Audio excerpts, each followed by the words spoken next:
नमस्ते। मार्टिन चौतारीको आजको मङ्गलबारे छलफलमा यहाँहरू सबैजनालाई स्वागत छ। आजको छलफलको लागि हामीसँग देवीराम आचार्यजी हुनुहुन्छ। उहाँले विद्यालय शिक्षाको सिकाइ अवस्थाबारे आफ्नो प्रस्तुति राख्नुहुनेछ। देवीरामजी शैक्षिक गुणस्तर परीक्षण केन्द्रमा आबद्ध हुनुहुन्छ। उहाँले विद्यालय शिक्षाको विविध पाटा र आयामबारे उहाँका विभिन्न लेखहरू जर्नल र पत्रपत्रिकाहरूमा प्रकाशित छन्। उहाँले काठमाडौँ विश्वविद्यालयबाट पाठ्यक्रम र शिक्षणमा एमफिल गर्नुभएको छ र त्रिभुवन विश्वविद्यालयबाट शिक्षाशास्त्र र समाजशास्त्रमा स्नातकोत्तर पनि गर्नुभएको छ। आजको छलफललाई अगाडि बढाउन अघि मार्टिन चौतारीले हालसालै प्रकाशन गरेको पब्लिकेसनको बारेमा म थोरै जानकारी दिन चाहन्छु। चौतारीले हालसालै एउटा नयाँ अनुसन्धान प्रतिवेदन सार्वजनिक गरेको छ। कोभिड-19 महामारीमा विद्यालय शिक्षा अनुसन्धान प्रतिवेदन चाहिँ यहाँहरूले मार्टिन चौतारीको वेबसाइटमा गएर डाउनलोड गरेर यहाँहरूले अनलाइनबाटै पढ्न सक्नुहुन्छ। र अर्को पुस्तक छ school education in Nepal history and politics of governance and reforms भन्ने पुस्तक पनि रहेको छ। यो पुस्तक चाहिँ यहाँहरूले मार्टिन चौतारीको कार्यालयमा आएर लिन सक्नुहुनेछ। त्यसै गरी विभिन्न पुस्तकालय र पुस्तक पसलहरूबाट पनि यहाँले यो किताब लिएर पढ्न सक्नुहुनेछ। यसको विस्तृतमा जानकारी चाहिँ यहाँहरूले चौतारीको फेसबुक पेज अनि त्यसै गरी ट्विटरबाट पनि यहाँहरूले पुरा जानकारी लिन सक्नुहुनेछ। आजको छलफल विशेष गरी दुई चरणमा हुनेछ।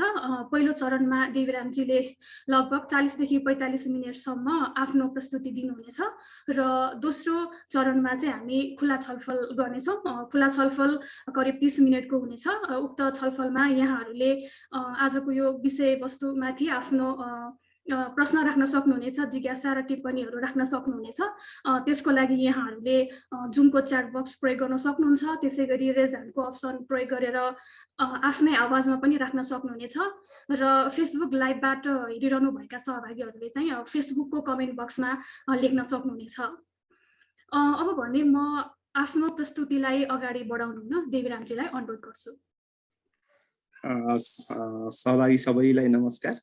विशेष धन्यवाद मार्टिन चौतारी परिवार, सञ्जिलाजी सबैलाई। हुन्छ, म मेरो प्रस्तुतिकरण सुरु गर्छु। मेरो परिचय सञ्जिलाजीले गराइ नै सक्नु भएको छ। म सोझै आफ्नो प्रस्तुतिकरणमा जान्छु।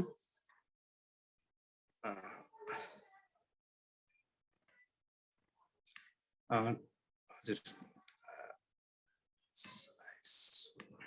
ठिक छ है? हजुर, ठिक छ। हुन्छ। विद्यालय शिक्षाको सिकाइ अवस्था भनेर यो हामीले शीर्षक मार्टिन चौतारीकै सरसँग पनि छलफल गरेर यसलाई बनाएका छौँ। यसमा खास गरिकन हाम्रो स्कुल एजुकेसन अथवा हामीले जुन विद्यालय शिक्षा भनेर भन्ने गरेका छौँ त्यसको लर्निङ स्ट्याटस कस्तो छ भन्नेमा छलफल गर्छौँ। अब लर्निङ भनेको के भन्ने पनि विभिन्न बहस छन्। त्यसलाई पनि थोरै केही यसमा भएको यसलाई हामीले लर्निङ भनेर केलाई बुझ्ने र हामीले केमा छलफल गर्दैछौँ भन्नेलाई पनि मैले थोरै स्पष्ट पार्छु। प्रस्तुतिकरणमा मैले खास गरिकन लर्निङ विद्यालय शिक्षाको सिकाइ अवस्था भन्ने बित्तिकै एउटा हाम्रो कक्षा 3 को मा एउटा प्रारम्भिक कक्षा पढाइ कार्यक्रमको एसेसमेन्टको नतिजा सेयर गर्छु मैले। त्यसपछि शैक्षिक गुणस्तर परीक्षण केन्द्रले पनि कक्षा 3 मै सञ्चालन गरेको पढाइ तथा गणितीय सिप परीक्षणको पठन यो यसतर्फ मैले पठन सक्षमतालाई मात्रै प्रस्तुत गर्छु। त्यस्तै गरी शैक्षिक गुणस्तर परीक्षण केन्द्रले सञ्चालन गरेको विद्यार्थी उपलब्धिको राष्ट्रिय परीक्षण, हामी यसलाई अलिक क्याची वर्ड नासा भन्ने गर्छौँ, त्यसको कक्षा 5, कक्षा 8 र कक्षा 10 को नतिजालाई मैले सेयर गर्छु। अनि सरी, यो एरिया छुटेछ टाइपिङमा। राष्ट्रिय परीक्षा बोर्डले सञ्चालन गरेको कक्षा 10 र 12 को नतिजालाई पनि मैले प्रस्तुत गर्छु र छलफल गर्छु। यसबाट हाम्रो विद्यालय शिक्षाको सिकाइको अवस्था कस्तो छ भन्ने एउटा झलकलाई यसले प्रस्तुत गर्ला। विद्यालय शिक्षा भन्न बित्तिकै अब हामीले साधारण उसमै पनि बुझ्छौँ। कक्षा अहिलेको हिसाबले हाम्रो कक्षा 12 सम्म विद्यालय शिक्षा हो। यसले आधारभूत र माध्यमिक भनेर दुईटामा हाम्रो विभाजित छ। आधारभूतमा हाम्रो प्रारम्भिक बाल विकास पनि त्यसमा समाहित छ, माध्यमिकमा 9 देखि 12। अब सिकाइलाई के भन्ने त भन्ने चाहिँ एकदम फरक फरक दृष्टिकोण पनि छन्। अब जीवन पर्यन्त हुन्छ सिकाइ भन्ने कुरा छ हैन। अब यसमा सिकाइ यही हो भनेर त्यसरी ठ्याक्कै त्यसलाई एउटै उसले हामीले डिफाइन गर्न नसक्ने भए तापनि र त्यसका समय परिवेश र सन्दर्भ अनुसार फरक फरक अर्थ होला, कसका लागि सिकाइ के भन्ने पनि हुन सक्ला हैन। त्यो हिसाबले हामीले विद्यालय शिक्षाको सिकाइ के भन्ने हिसाबले जाने हो भने अब अलिकति यो सिकाइ उपलब्धि लर्निङ एचिभमेन्टलाई मैले बढी फोकस गर्छु। यहाँ लर्निङ एचिभमेन्ट मात्रै सिकाइ हो र भन्ने कुरामा बहस गर्न त हामीले सकिन्छ हैन, त्यो एउटा बहसको पाटो होला। तर अब हामीले अहिले हेर्ने सन्दर्भमा चाहिँ यो लर्निङ एचिभमेन्टबाट हेर्दैछौँ र अब त्यो लर्निङ एचिभमेन्ट चाहिँ दुईटा ढाँचाको भनौँ न, एउटा स्तरीकृत परीक्षाहरू स्ट्यान्डर्डाइज टेस्ट भन्छौँ अथवा अर्को चाहिँ फर्मल पब्लिक एक्जामिनेसनहरूको उसबाट आउने लर्निङ एचिभमेन्टका आधारमा यसलाई हेर्न खोजिनेछ। हजुरहरूले यसरी नै बुझ्नु पर्ला। त्यसपछि मैले यहाँ अरू बेला पनि प्रसङ्ग यो लर्निङ स्ट्याटसमा जोड्ने बेलामा यो जुन संसारमै अथवा यो औपचारिक विद्यालय कलेजहरू किन जन्मिए होलान् अथवा संसारमा यो औपचारिक विद्यालय कलेजहरू पाठ्यक्रमहरू संरक्षित गरिएका यिनी स्ट्यान्डर्डाइज एकदम फर्मल यिनी प्रोसेसहरू किन भयो होलान् भन्ने हिसाबले हामीले कहिलेकाहीँ छलफल गर्ने हो भने अब त्यो सिक्ने थलो एउटै हुँदो रहेछ त्यसमा खास गरिकन, अनि सबैका लागि सिक्ने विषयहरू एउटै डिफाइन गरिने रहेछन्। सिकाउने व्यक्ति पनि लगभग धेरै जसो सन्दर्भमा तोकिएका र सिकाइको सन्दर्भ आउँछ हैन। एउटा स्कुलमा अथवा कलेजमा हामी कोही पनि त्यहाँ गएर टाइम स्पेन्ड गरेपछि त्यो टाइममा सिकाइ हुने कुरा हुँदो रहेछ। अब त्यो चाहिँ एउटै हुनुपर्छ भन्ने एउटा बहस रहेछ हैन। सबैले गणितै पढ्नुपर्छ अथवा सबैले भाषा नै जान्नुपर्छ अथवा सबैले यही चिज जान्नुपर्छ भन्ने एउटा हुँदो रहेछ। त्यो हिसाबले हेर्ने हो भने बेसिक कुराहरू त सबैले एउटै हुनुपर्छ, यदि त सबैले एउटै सिक्नुपर्ने कुरा हुन् भनेरै त्यसलाई डिफाइन गरिने रहेछ कि पाठ्यक्रम राष्ट्रिय पाठ्यक्रमहरू किन बनाउने अथवा करिकुलमका स्ट्यान्डर्डहरू किन बनाउने भन्दा त्यो कोर्समा सहभागी हुने सबैले सिक्नुपर्ने मिनिमम कुरा यो हो भन्नका लागि त्यो संरचनाहरू बनाउने प्रचलन सुरु भएको हुन्छ। यस हिसाबले हेर्ने हो भने एउटै हुनुपर्छ भन्ने कुरा भयो। अब फरक हुनुपर्छ भन्ने हो भने त्यसमा फेरि अर्को बहस हाम्रो हुन सक्छ हैन। फरक हुनुपर्छ भन्ने हो भने र एउटै हुनुपर्छ भन्ने हो भने एउटै भए पनि के एउटै हुने र कति एउटै हुने हैन। अब जस्तै गणित विज्ञान सामाजिक भाषा चारवटा विषय त सबैले पढ्नै पर्छ भन्ने हिसाबले आउला। एउटै भए पनि किन र फरक भए कति फरक भन्ने हुँदो रहेछ, किन फरक, कहिले फरक र कसरी फरक। अब फरक दिने हो भने फेरि कसरी दिने त्यसका लागि फेरि छुट्टै एप्रोचहरू चाहिने रहेछ। त्यो हिसाबले मैले यहाँनिर यो प्रसङ्गलाई ल्याइराखेको खालि के हो भने हामीले जब औपचारिक रूपमा विद्यालयहरू छन्, संस्थाहरू छन्, पाठ्यक्रम छ, शिक्षकहरू छन्, हामीले त्यसमा शिक्षकमा ठुलो एउटा फन्डको सार्वजनिक खर्च हुन्छ भने त्यसबाट सबैले एउटै चिज सिक्नुपर्छ, त्यो सिक्ने चाहिँ मिनिमम हुन्छ भन्ने हिसाबले यो फर्मल स्कुलिङ चल्या रहेछ। अन्त फर्मल स्कुलिङका फेरि आलोचना पनि छन्। त्यसो भन्दा फर्मल स्कुल नै सबै कुरा हो त, लर्निङका लागि फर्मल स्कुलिङ मात्रै जरुरी हो त भन्ने चाहिँ होइन। फेरि त्यसमा अब यसका आफ्नै आलोचना पनि छ। अब यसमा एकदमै फर्मल स्कुलिङको फर्मलाइजले क्रिएटिभिटी किल्स गर्छ भन्ने एउटा आलोचना छ एकदमै हैन। अर्को यो पुरै ब्याङ्किङ एप्रोच भयो, यो पुरै हैन, अब त्यो डिपोजिट सिस्टम मात्रै भयो, टेस्ट र मेजरमेन्ट भयो, टिचिङ टु टेस्टिङ मात्रै भयो, लर्निङ भएन अथवा टेस्टलाई मात्रै फोकस गरियो भन्ने पनि छ। यसको आलोचना हो यो। अर्को एकदमै ग्रेडिङ हैन, फर्स्ट सेकेन्ड थर्ड हुने, जिपिए कति ल्याउने भन्नेमा गयो भन्ने छ। इन्डक्ट्रिनेसनको कुरा पनि छ। सोसल जस्टिस गरेन यसले भन्ने पनि छ। यो एउटा यतापट्टि छेउमा मैले रमाइलो यो हिसाबले हजुरलाई गुगलमा यसो स्कुल मेक्स मी भनेर यहाँ माथि यति हान्ने हो भने यति आउँदो रहेछ कि बच्चाले स्कुलप्रतिको फिलिङ रहेछ नि हैन। स्कुलले डिप्रेस बनायो हैन, ह्याप्पी हैन, अब ह्याप्पी बनाउँछ अथवा के गर्छ, एन्जियस बनाउँछ भन्ने खालका यस्ता एङ्ग्री बनाउँछ भन्ने खालको पनि रहेछ यो औपचारिक शिक्षाको आलोचना हुँदा। तर अन्ततः फेरि हामीले एउटा बेसिक लेभलको लर्निङका लागि अथवा एउटा न्यूनतम रूपमा सिकाइको फर्मल सिकाइमा जाने बेलामा फेरि औपचारिक शिक्षाको विकल्प चाहिँ छैन जस्तो पनि देखिँदो रहेछ हैन। अब औपचारिक शिक्षाको त्यो हिसाबले हेर्ने हो भने अब औपचारिक शिक्षालाई खालि के हेर्ने, यसको उद्देश्य के हो मात्रैबाट हेर्नु पर्यो। यसका आलोचनाहरूलाई अथवा यसका डिमेरिटहरूलाई, यसले नगर्ने कामहरूलाई भन्दा पनि यसले एउटा विद्यालयले, एउटा संस्थाले एउटा पाठ्यक्रमलाई डेलिभर गरिरहन्छ, हामीले त्यहाँ टिचरहरूको व्यवस्था छ, पाठ्यक्रमको व्यवस्था छ, सर्टेन अरू गाइडलाइन, प्रोसिडियर, फर्म्याट अथवा स्ट्रक्चर छ भने त्यसले गर्ने एउटा मुख्य काम त्यसको ज्ञान सिकाउने रहेछ। त्यो ज्ञान सिकाउन सफल भएन भने विद्यालय, कलेज अथवा शिक्षा प्रणाली सफल छैन भन्ने रहेछ। त्यसलाई किन पुरै फर्मलाइज भयो नि त, त्यो हिसाबले सफल नमानिने रहेछ यो यसबाट हेर्दा। र शिक्षाको आधारभूत ज्ञान सिकाउन बाहेक अन्यका लागि औपचारिक नभए पनि हुन्छ कि भन्ने एउटा मेरो जिज्ञासा। हामीले विद्यालयमा जुन कुरा मिनिमम रूपमा जसलाई सिकाउनु पर्ने कुरा हो त्यो कुरा सिकाउनलाई स्कुलै चाहियो। एकछिनको लागि गणित र भाषा विज्ञानको केही कुरा सबैलाई सिकाउने भने त स्कुलै चाहियो, घर घरमा कसैले त्यो सिकाउन सकिने भएन। र त्यो बाहेकका कतिपय सिपहरू भनेको स्कुल, फर्मल स्कुल नभए पनि सिकाउन सकिने रहेछ, जुन विगतमा पनि धेरै पहिलादेखि पनि सिकाउँदै आइएको थियो होइन। यसमा पनि विभिन्न बहसहरू गर्न सकिएला। त्यो हिसाबले हेर्ने हो भने फर्मल अथवा औपचारिक रूपमा विद्यालयको एउटा प्राइमरी अब्जेक्टिभ भनेको त्यसको औपचारिक शिक्षाको चाहिँ एउटा संरचित पाठ्यक्रम होइन, शिक्षक, परीक्षा लगायतका व्यवस्थाहरूको मुख्य उद्देश्य भनेको त्यो चाहिँ लर्निङ हुनु पर्यो। हामीले सिकाउन खोजेको पाठ्यक्रमले तोकेका उद्देश्यहरू, पाठ्यक्रमले राखेका विषयगत सिकाइका उपलब्धिहरू विद्यार्थीले हासिल गरेको हुनु पर्यो भन्ने हिसाबले मात्रै यहाँ लर्निङ स्टाटसबाट हामीले हेर्ने हो। त्यो त्यतिबाट मात्रै, त्यो एउटा पर्सपेक्टिभबाट मात्रै हेर्दाखेरि हाम्रो विद्यालय शिक्षाको सिकाइ अवस्था कस्तो छ त भन्ने हिसाबले मैले यसलाई अगाडि जान्छु। र अब त्यसलाई हामीले परीक्षण अथवा परीक्षा, एसेसमेन्ट भन्यो भने स्तरीकृत परीक्षाहरूलाई सिकाइको अनुगमन गर्ने होइन। अहिले जुन मैले कुरा गरेँ त्यो सिकाइको अनुगमनको रूपमा, साधनको रूपमा प्रयोग गर्ने हो भने हामीले तीनटा चिज हेर्दा रहेछौँ। एउटा चाहिँ स्टुडेन्टहरू कहाँ अहिलेको लेभल अथवा अहिलेको स्टाटस के छ होइन, उनीहरू कता गइरहेका छन्, अहिले भर्खरै के छ, कता गइरहेका छन्, र त्यो ग्यापलाई फुलफिल गर्ने कसरी भन्ने हिसाबले यी यस्ता सूचनाहरू अथवा यस्ता डेटाहरू हामीले एनालिसिस गर्ने, यसबाट चाहिँ केही वे आउटहरू खोज्ने, यसका विभिन्न उपायहरूको खोजी गर्ने ढङ्गले एसेसमेन्टहरू गर्दा रहेछौँ।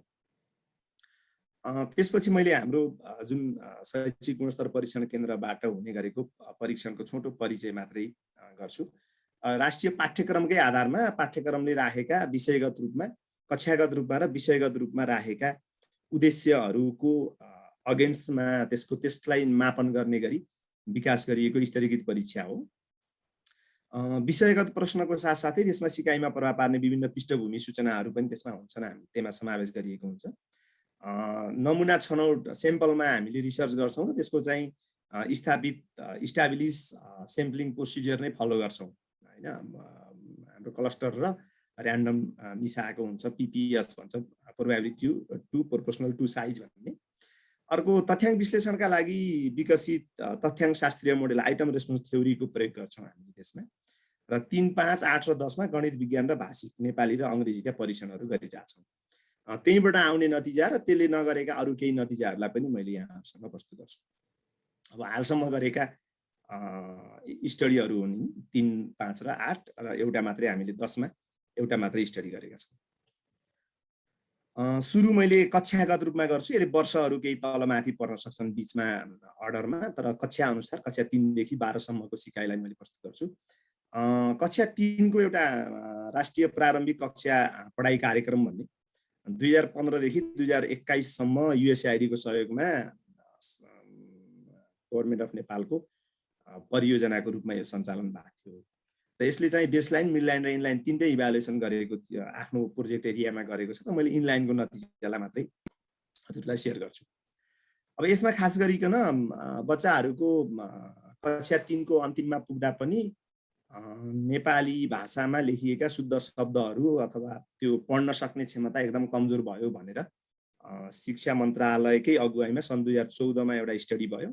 त्यसको नतिजा एकदमै कमजोर देखियो। एकदमै धेरै विद्यार्थीले चाहिँ पढ्न नसक्ने भनेपछि त्यसमा सुधार ल्याउनलाई यो परियोजना सञ्चालन भएको थियो। र यसले चाहिँ 16 जिल्लामा प्रोजेक्ट लागू भएको थियो र परियोजना सञ्चालित जिल्ला भनेर, र अब यो प्रोजेक्टले इम्प्याक्ट इभ्यालुएसन गर्दा कम्प्यारिजन डिस्ट्रिक्ट र परियोजना सञ्चालित जिल्ला भनेर गरेको थियो। त्यसमा हेर्दाखेरि अहिले पनि सन् 2020 मा गरेको 19 मा हो यो स्टडी भएको चाहिँ। 19 मा भएको स्टडीमा परियोजना सञ्चालित भएका जिल्लाका 24 स्कुलका 24% स्टुडेन्टले कक्षा 3 मा पढ्नेले एउटा शब्द पनि शुद्धसँग पढ्न सक्दैनन् भने एउटा सरल टेक्स्ट दिएको हुन्छ त्यहाँ। एउटा शब्द भन्नाले परीक्षणका लागि एउटा छोटो टेक्स्टमा सरल शब्दहरू दिएको हुन्छ विभिन्न खालका, कुनै मात्रा लागेका कुनै नलागेका पनि। त्यो मध्ये एउटा शब्द पनि शुद्धसँग नपढ्ने विद्यार्थी, पढ्न नसक्ने विद्यार्थीहरू 24% छन् परियोजना लागू भएको जिल्लाहरूमा विद्यालयमा भने। अरू जिल्लाको त्यो परियोजना जहाँ सञ्चालन भएन त्यहाँ 41% विद्यार्थीले कक्षा 3मा एउटा शब्द पनि शुद्धसँग पढ्न सक्दैनन् भनेको किताबमै प्रयोग हुने खालको सरल टेक्स्टका शब्दहरू पढ्न सक्दैनन्। र त्यसमा अर्को यो कक्षा भाषाको पढाइमा यो परियोजनामा एउटा प्रति मिनेट पठन प्रवाह भनेर पनि नापिन्छ, ओरल रिडिङ फ्लुएन्सी। अब एउटा शुद्धसँग पढ्नै नसक्ने सङ्ख्या भयो। अर्को चाहिँ 1 मिनेटमा कतिवटा शब्द पढ्छन् भनेर त्यसमा परीक्षण गरिन्छ। त्यो हेर्ने हो भने एभरेजमा 1 मिनेटमा परियोजना सञ्चालित भएका जिल्लाका विद्यार्थीले 1 मिनेटमा 33 वटा शब्द पढ्दा रहेछन् भने परियोजना सञ्चालन नभएका जिल्लाका विद्यार्थीले 22 शब्द मात्रै पढ्दा रहेछन्। त्यसबाट एउटा यसले गर्ने के भने बोध हुँदो रहेछ। जब विद्यार्थीहरू पढ्नमै त्यो टेक्स्ट पढ्नमै उनीहरूले सङ्घर्ष गर्छन् अथवा उनीहरूलाई त्यो टेक्स्टका अक्षर र मात्राहरू त्यसलाई फुटाएर उच्चारण गर्नमै त्यसलाई शब्दलाई शुद्धसँग पढ्नमै समस्या हुन्छ, त्यसपछि पाठ बुझ्ने र बोध नहुने रहेछ। त्यसैले यो प्रति मिनेट पठन प्रवाह यो कक्षा 3मा अर्ली ग्रेडहरूमा यो चलन संसारभरि नै छ, हामी कहाँ यो खालको छ। त्यसपछि कक्षा 3मा यो प्रोजेक्टले गरेको स्टडी भयो, परियोजना सञ्चालन भएको र नभएको। अर्को शैक्षिक गुणस्तर परीक्षण केन्द्रले बाह्य अनुसन्धान खर्ताहरू खटाएर 33 जिल्लाका 580 विद्यालयका 2889 विद्यार्थीमा पनि हामीले त्यस्तै परीक्षण गऱ्यौँ यो परियोजनाकै हिसाबले अरू जिल्लाहरूमा गएर। त्यहाँ जाँदाखेरि त्यसको रिजल्ट अलिक फरक तरिकाले हामीले राखेका छौँ। एउटा पनि शब्द त्यसमा चाहिँ अलि यसको भेरिएसन छ। एउटा पनि शब्द पढ्न नसक्ने विद्यार्थी 0 पठन भन्ने 10% छन्। 28% विद्यार्थीले एउटादेखि 15 वटासम्म शब्द पढ्छन्। त्यो रेन्जमा आउँदाखेरि एउटादेखि 15सम्म पढ्ने 28% छन्। यसलाई ग्रुपिङ गरेका छौँ हामीले प्रारम्भिक पाठक, सिकारु पाठक भनेर। 43%ले 16 देखि 44 शब्द पढ्छन् र सक्षम पाठकले 45 र 45 भन्दा बढी शब्द पढ्छन्। यो एउटा फेरि एउटा बेन्चमार्क बनेको थियो। प्रति मिनेट 45 शब्द पढ्ने विद्यार्थीको सङ्ख्याको आधारमा परीक्षण गर्ने भन्ने बेन्चमार्क भएको हिसाबले यसरी ग्रुप गर्दा 45 भन्दा माथि भनेर राख्यौँ। र त्यस पछाडि त्यो टेक्स्ट छोटो जुन 60 शब्दको टेक्स्ट हुन्छ त्यो टेक्स्ट 1 मिनेटमा पढेर 45 शब्द पढेर सक्ने र त्यही टेक्स्टबाट सोधिएका प्रश्नको बोध गरेका आधारमा पठन सक्षमता भनेर हिसाब गर्दा जम्मा 9% विद्यार्थीले मात्रै तोकिएको पठन सक्षमता हासिल गरेका छन् कक्षा 3मा। यो कक्षा 3को अवस्था मैले प्रस्तुत गरेँ। त्यस पछाडि अर्को हामीले कक्षा 5, 8 र 10 को नतिजा प्रस्तुत गर्दा मैले थोरै यहाँ अर्को सानो एउटा गर्छु यहाँहरूलाई। अब यो एउटा हामीले अहिले मैले थोरै जोडेका थिएँ यो मेजरमेन्टको आइटम रेस्पोन्स थ्योरी। त्यसमा थोरै हाम्रो ट्रेडिसनल्ली हामीले एउटा कक्षाको विद्यार्थीले बराबर नम्बर ल्याए, बराबर अङ्क ल्यायो भने उनीहरूको क्षमतालाई बराबर भनेर भन्छौँ होइन। Student obtain equal marks can predict their same ability भन्ने। जस्तै यो स्टुडेन्ट 1 र 2 ले 6 नम्बर ल्याए, स्टुडेन्ट 3 र 4 ले 1 नम्बर ल्याए, स्टुडेन्ट 5, 6, 7 ले 5 नम्बर ल्याएर यो 7 ल्यायो भने यो दुईटालाई हामी बराबर भनेर कहिलेकाहीँ दुईटा फर्स्ट बनाउने पनि गर्छौँ, चिट्टा हाल्ने पनि गर्छौँ स्कुलमा। तर यो क्वेसनको डिफिकल्टी, प्रश्नको कठिनाइका आधारमा उनीहरूको क्षमता बराबर होइन भन्ने हिसाबले हामीले विश्लेषण गर्ने तथ्याङ्कमा आइटम रेस्पोन्स थ्योरीको प्रयोग गर्छौँ। त्यो भनेको यो दुईटा विद्यार्थीले सबैले यो 6 नम्बर ल्याउँदा जस्तै 1 नम्बर विद्यार्थीले 9 र 10 प्रश्न मिलाएन, 2 नम्बरको विद्यार्थीले 9 र 10 प्रश्न मिलायो भनेपछि अब यहाँ 9 र 10 प्रश्न मिलाएको आधारमा उसको एबिलिटी फरक पर्छ। त्यो 9 नम्बर क्वेसन र 10 नम्बर क्वेसनको कठिनाइ स्तरका आधारमा उसको क्षमता फरक भनेर हिसाब गरिन्छ। यसलाई हामी लेटेन्ट एबिलिटी पनि भन्ने गर्छौँ। यसमा चाहिँ खास गरिकन इक्वल मार्क्सले इक्वल एबिलिटी प्रेडिक्ट गर्दैन। त्यो हिसाबले हामीले प्रोफिसियन्सीहरू हिसाब गर्छौँ। यसमा एभरेज औसत अङ्कहरू भन्दा अलिक फरक तरिकाले डेटा गर्छौँ। र शैक्षिक गुणस्तर परीक्षण केन्द्रले दुई चरणमा हामीले काम गरिरहेछौँ। पहिला एसएसआरपी को चरण थियो 9-15 जुन। त्यो पिरियडमा हामीले 2 चरणमा कक्षा 8, कक्षा 3 र 5 गरेर 3टा कक्षाको एसेसमेन्ट गऱ्यौँ।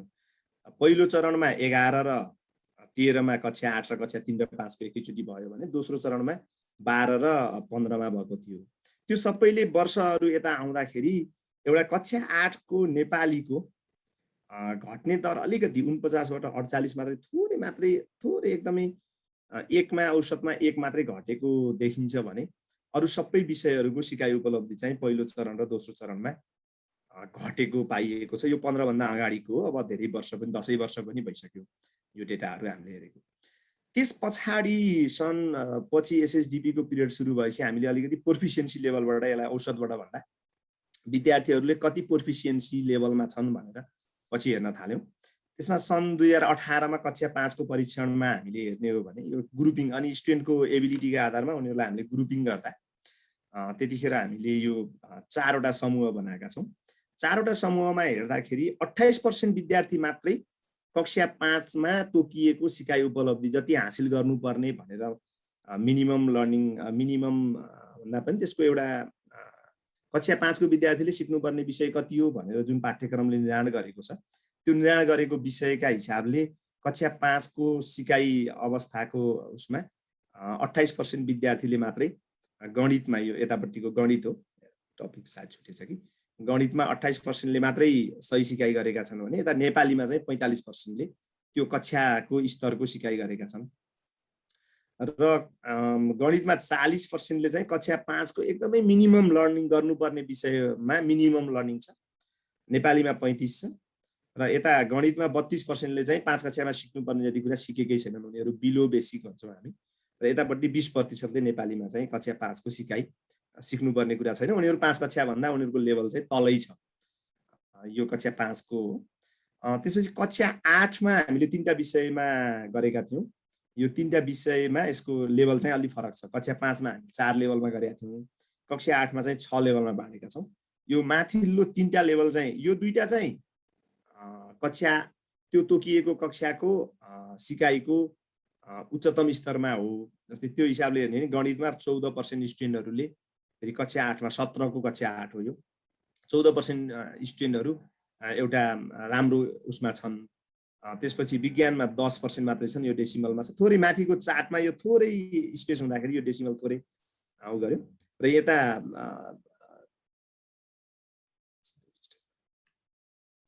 विज्ञानमा चाहिँ 10% विज्ञानमा पनि 10% विद्यार्थीहरू नै त्यो लेभलमा छन् भने अर्को चाहिँ यता बिलो बेसिक भनेर एकदमै कक्षामा सिक्नुपर्ने कुरा केही पनि नसिकेको, यो बिलो बेसिक भनेको फेरि यसमा चाहिँ केही पनि नजानेको हिसाबले यो सानो भोल्युम छ। तर अरू चाहिँ यो बेसिक भनेको 14% गणितमा, 4% नेपालीमा र 15% विज्ञानमा फेरि उनीहरूले कक्षा 8 मा सिक्नुपर्ने जति कुरा सिकेकै छैनन्। त्यसपछि अरू बाँकी यो प्रोफिसिएन्ट 1 भनेको न्यूनतम सिकाइ गरेका हुन्, प्रोफिसिएन्ट 2 ले चाहिँ सिक्नुपर्ने जति कुरा सिकेका। अब कक्षा 8 को हिसाबमा हेर्दाखेरि अलिकति हाम्रो सिकाइको स्तरले यी डेटाहरूले नेपालीमा अलिकति ठिकै खालको देखिन्छ। गणित र विज्ञानको चाहिँ अलि बढी नै कमजोर भएको देखिन्छ सिकाइको हिसाबले। त्यसपछि म कक्षा 10 को मा यो कक्षा 10 को चाहिँ हामीले एसेसमेन्ट त 19 मा गरेका थियौँ, तर यो कोभिडको कारणले विभिन्न कारणले रिजल्ट डिसिमिनेसन गर्न अलि ढिला भयो हाम्रो। यसमा 4 वटा विषय थियो हाम्रो कक्षा 10 मा आइपुग्दा। विषयहरू कक्षा अनुसार फरक छ, तर गणित र विज्ञान, नेपाली र अङ्ग्रेजी। यसमा अहिले माथि भने जस्तै यसमा पनि 6 वटा लेभल छ। बिलो बेसिक भनेको त्यो कक्षाको लागि अति न्यून सिकाइ। यो गणितमा 19% छ, विज्ञानमा 37% छ, नेपालीमा 20% छ र अङ्ग्रेजीमा 30% को अति न्यून भनेको त्यो कक्षाका लागि आवश्यक भन्दा तलैको भइसक्यो। अर्को बिलो बेसिक भन्छौँ, त्यसमा चाहिँ गणितमा 27, विज्ञानमा 26, नेपालीमा 17 र अङ्ग्रेजीमा 21% न्यून सिकाइ। एकदम थोरै उनीहरूलाई हामीले तोकेका सिकाइ उपलब्धिका आधारमा हेर्दा ज्यादै थोरै सिकाइ गरेका र यिनीहरू न्यूनतम सिकाइको अलिकति त्यो मार्जिनल पोइन्टमा यो पर्सेन्ट छ, 24, 20, 23 र 18 भने। कक्षा 10 को न्यूनतम सिकाइ पुरा भएको यो भनेको अब योभन्दा माथिकोलाई मात्रै हामीले यो 3टा ग्रिनलाई मात्रै हेऱ्यौँ भने कक्षा 10 मा सिक्नुपर्ने न्यूनतम र सही सिकाइ भएको पर्सेन्ट यो भयो भने उनीहरूको उच्च सिकाइ भनेको एउटा अप्टिमम लेभलमा सिक्नुपर्ने जति कुरा सिकेका विद्यार्थीहरू चाहिँ 5%। यो दुईटालाई राम्रो समूहमा राख्ने हो भने यो एकदमै त्यो मिनिमम लर्निङमा छ भने यिनीहरू चाहिँ तलको सिकाइ अवस्थामा देखिन्छन्। राम्रो सिकाइ हुने विद्यार्थी, न्यूनतम सिकाइ र कमजोर सिकाइ हुने विद्यार्थीको प्रतिशत हो। यसले चाहिँ समग्रमा हाम्रो सिकाइमा केही अलिकति बिलोको अवस्था चाहिँ देखिन्छ। त्यसपछि मैले एउटा यो हाम्रो जिपिए को जुन अक्षराङ्कन पद्धतिबाट 9वटा समूहमा हामीले मूल्याङ्कन गर्न थाल्यौँ कक्षा 10 को एसएलसीमा। त्योभन्दा अगाडि 82 वर्षसम्म एसएलसी परीक्षा भए रहेछ। अब यसले मात्रै भन्दा पनि हाम्रो 82 वर्षको हिस्ट्रीलाई नै एकचोटि हामीले हेर्ने हो भने जुन कक्षा 10 मा एसएलसी 1990 देखि नै सुरु भयो, त्यहाँदेखि नै आउने हो भने 82 वर्षको नतिजालाई विश्लेषण गर्ने हो भने त्यो मध्येका 12वटा वर्षमा चाहिँ 30 भन्दा पनि कम प्रतिशत विद्यार्थी पास हुने रहेछन्। 30 देखि 40% विद्यार्थी पास हुने चाहिँ 27वटा वर्ष चाहिँ भनेको हाम्रो मोस्ट चाहिँ सबभन्दा धेरै वर्षहरूमा चाहिँ 82 वर्ष मध्ये 30 देखि 40% रहेछ। 21 वर्ष चाहिँ 40 देखि 50 रहेछ भनेको बिलो 50 मै हेर्दाखेरि पनि बाँकी 60 वर्ष चाहिँ 50 भन्दा तलैको उत्तीर्ण प्रतिशतमै हाम्रो पुरै शैक्षिक जतिखेर हाम्रो एसएलसी थियो र सधैँभरि हामीले त्यसलाई मात्रै त्यसका आधारमा मात्रै विद्यालय शिक्षालाई को अवस्थालाई मूल्याङ्कन गर्ने गर्थ्यौँ। त्यो 70 सालसम्मको हिसाबले हामीले हेर्यौँ भने पनि 60 वर्ष चाहिँ हाम्रो सिकाइ अवस्था 50 भन्दा नै तल रहेछ र त्यो बाँकी 50 देखि 60 मा 8 र 60 भन्दा माथि 14 वर्ष चाहिँ यस्तो देखिँदो रहेछ। यसले पनि सिकाइमा हामी सिक्ने यो तोकिएको सिकाइ सक्षमता हासिल गराउने सन्दर्भबाट हाम्रो अवस्था अलिक कमजोर हो कि भन्ने यसले सङ्केत गर्दो रहेछ। त्यसपछि यो एसी त्यसपछि जिपिए सुरु भएपछि पनि 72 को एउटा नतिजा मैले लिएको छु। नतिजा धेरै वर्षको थियो, सेम्पल एउटा दुईटा वर्षको मात्रै मैले खाली प्रस्तुत गर्न खोजेको। अब जिपिए 4 सम्म ल्याउने प्रतिशत अब यहाँ यो कम्प्यारिजनै गर्ने उद्देश्य त होइन, तर यो कस्तो छ भने सामुदायिक र संस्थागत जुन हामीले हेर्छौँ अब जिपिएबाट हेर्ने हो भने अब टोटल पनि आखिर यतै तल्लोतिर लोड हो, यसलाई एकै ठाउँ मिसाएर हेर्यो भने पनि यो पर्सेन्ट सबै यता पोर्सन यता नै आइहाल्छ। त्यो हिसाबले विद्यार्थीहरूको सिकाइ अवस्था चाहिँ यो जिपिए 2.4 सम्म मात्रै देखिन्छ। जिपिए 2.4 भनेको सन्तोषजनक मात्रै भन्ने हो। त्यो हाम्रो लेटर ग्रेडिङको 9वटा क्याटेगोरीबाट हेर्ने हो भने हाम्रो सिकाइको स्तर चाहिँ सन्तोषजनक र सेटिस्फ्याक्ट्री भनेर अङ्ग्रेजीमा त्यहाँ राखिएको छ, त्यो लेभलसम्म मात्रै पर्दो रहेछ। 75 को हेऱ्यो भने मैले यहाँ 2.4 सेटिस्फ्याक्ट्री भने यो लेभल यहाँभन्दा अब यहाँबाट एउटा कट पोइन्ट आएको छ। यो टोटलकोलाई मात्रै मैले भ्यालुहरू राखेको छु भनेको राम्रो, एक्सेलेन्ट र आउटस्ट्यान्डिङ र भेरी गुडमा जाने पर्सेन्ट भनेको 13, 11 र 3 मात्रै भयो। गुडको पर्सेन्ट छ, अरू बाँकी 20, 21, 41, 9, 50% भन्दा धेरैको समूह चाहिँ यतापट्टि नै छ। त्यो मध्ये पनि अब सामुदायिक र संस्थागतको फेरि भिन्नता भइहाल्यो। त्यो यसलाई मैले तुलनै गर्न खोजेको त होइन, अब चार्ट बनाउँदाखेरि उपलब्ध तथ्याङ्कलाई यसरी देखाउने मात्रै हो उद्देश्य। र यसमा चाहिँ भिन्नता छ लर्निङको हिसाबले भनेको न्यूनतम सिकाइ उपलब्धि हासिल गराउने सन्दर्भमा र तोकिएका न्यूनतम सिकाइ सक्षमताहरू हासिल हुने सन्दर्भमा यसको भिन्नता छ। त्यसपछि कक्षा 12 मा पनि हेर्दाखेरि यसको अहिले भने जस्तो यो 2.4 त सन्तोषजनक हो, कक्षा 12 को त सन्तोषजनक भन्दा पनि यता अब यसबाट हेर्यो भने 1.6 देखि 2 सम्म भनेको एक्सेप्टेबल मात्रै हैन, स्वीकार योग्य भन्ने लेभलमा मात्रै सबभन्दा धेरै 31% विद्यार्थी चाहिँ यतापट्टि छ र अरू बाँकी चाहिँ बिस्तारै यता माथिल्लो लेभलमा थोरै छ। यहाँसम्म सन्तोषजनक मान्ने हो भने यो 23 देखिको यताको पर्सेन्ट हेर्ने हो भने लगभग 60-65% विद्यार्थी, 70 नै हुँदो रहेछ, 70% विद्यार्थी हाम्रो सन्तोषजनक भन्दा पनि तल छन् कक्षा 12 कोमा पनि। यी सबै कमजोर लर्निङ अवस्थाहरूले के रिप्रेजेन्ट गर्छ अथवा यसको के हो त, यसले कहाँनिर यसको देखिया छ भन्ने हो भने अहिले मैले पछिल्लो उसमा हेरेको अरू धेरै त अब हामीसँग डेटाबेस नै छैनन्। एउटा चाहिँ चिकित्सा शिक्षा आयोगको साइन्सकै भए पनि हैन, अब राम्रो विद्यार्थीले साइन्स पढ्ने भन्ने हाम्रो उसबाट हेर्ने हो भने साइन्सकै भए पनि चिकित्सा शिक्षा आयोगले जुन 78 सालमा एकीकृत परीक्षा लियो, त्यो परीक्षामै अब कक्षा 12 को साइन्सबाट उता मेडिकल साइन्स पढ्न खोज्ने विद्यार्थीहरूको कतिपय विषयमा कोटा अनुसारै उत्तीर्ण भएन हैन। Nursing, microbiology, laboratory, B pharma, BPH, BPT जस्ता विषयमा आवश्यक सङ्ख्यामा उत्तीर्ण नभएको छ। त्यसको टेबल ठुलो थियो, मैले एनालिसिस गरिनँ र त्यसमा चाहिँ न्यूनतम 50% अङ्क ल्याएपछि उत्तीर्ण भनेर लिस्टमा आउँथ्यो, कलेजहरूले मेरिटका आधारमा भर्ना गर्ने हुन्थ्यो। त्यो हिसाबले हेर्ने हो भने सिट 8251 थियो, आवेदन 32868 थियो र उत्तीर्ण चाहिँ जम्मा 9000 भएका हुन् भनेको तोकिएको त 200 बुढाङ्कमा 100 ल्याउने 50% मात्रै अङ्क हासिल गरेर मेडिकल एजुकेसन पढ्नका लागि क्वालिफाइड हुनेको सङ्ख्या नै यति ठुलो ग्याप छ र 22000 त्यहाँ छन्। र त्यसमा एउटा सानो यो मैले रिटर्न रूपमा लेखिनँ, इन्फर्मल्ली भन्दाखेरि अझ हाम्रो कस्तो छ भने यो जुन कक्षा 10 को एससीमा जिपिए को आधारमा भर्ना छ सिटिबिटी तर्फबाट चलाउने कोर्सहरूमा अलि फ्लेक्सिबल छ त्यो भर्नाको क्राइटेरियामा। त्यतापट्टिबाट यता इन्ट्रान्स दिनेहरूकोमा अलि कम पास भएको हो कि भन्ने एउटा सङ्केत देखिन्छ। तर बिएससी नर्सिङमा पनि फेरि त्यहाँ समस्या छ। नर्सिङको दुईटै एउटा चाहिँ बिएससी नर्सिङ र बिएनएस त्यो दुईटा छ, त्यो दुईटैमा न्यूनतम सङ्ख्यामा विद्यार्थी उत्तीर्ण भएको छैनन्। र अर्को एजुकेसन पढ्नेतिरबाट हेर्ने हो भने शिक्षक सेवा आयोगले 76 सालमा अध्यापन अनुमति पत्रको परीक्षा चलाएको थियो, पछिल्लो पटक पाठ्यक्रम परिवर्तन गरेर। त्यसमा हेर्ने हो भने प्राथमिक तहमा जहाँ दिएका मध्ये जम्मा 5.83% लाइसेन्सको परीक्षा पास गरे, त्यसको पनि उत्तीर्ण 50 हो 100मा। यता 200मा 100 हो उत्तीर्ण 50 हो भने यता 100मा 50 हो। प्राथमिक तहका 5.83%ले मात्रै लाइसेन्समा पास गरे। निमावि तहमा 4.64 माध्यमिक तहमा 14 अलिकति बढी माध्यमिक तहमा देखिन्छ। र जम्मा यसलाई टोटलमा यदि टोटल जहाँ दिएका 2,24,814 जना विद्यार्थीले लाइसेन्सको परीक्षा दिएका थिए शिक्षक सेवा आयोगमा भने यो चाहिँ जम्मा 17,041 विद्यार्थीले लाइसेन्स पास गरे। त्यो भनेको टोटलमा 7.58% हुँदछ। भनेपछि जति माथिल्ला लेभलहरूमा पनि यसको रेप्लिकेट भएको देखिन्छ। कहिलेकाहीँ मैले अर्को एउटा डेटा उपलब्ध भएन, मैले अलिकति अपडेट भएको चाहिँ प्रहरीतिरको लोकसेवा आयोगले लिएको परीक्षामा पनि उत्तीर्ण हुने लोकसेवा आयोगका बेसिक यो इन्ट्रान्स जस्तो सुरुमा लिने प्रारम्भिक परीक्षाहरूमा पनि उत्तीर्ण हुन नसकेको भन्ने छ। यो त मैले लगभग सबै यहाँ क्वान्टिटेटिभली पेश गरेँ। मैले सुरुमा पनि अलिकति थोरै कुरा त गरेको छु। सिकाइ उपलब्धिलाई मात्रै यसरी मूल्याङ्कन गर्न मिल्छ अथवा यसकै आधारमा हामीले विद्यालय शिक्षालाई मूल्याङ्कन गर्न मिल्छ भन्ने एउटा प्रश्न त हुन सक्छ। अन्त बस बाहिर पनि छ, लिग टेबल भन्छन्, पिसा टिम्स भन्ने दुईटा टेस्टहरू छन्, हजुरहरू धेरैजना सायद परिचित पनि हुनुहुन्छ होला।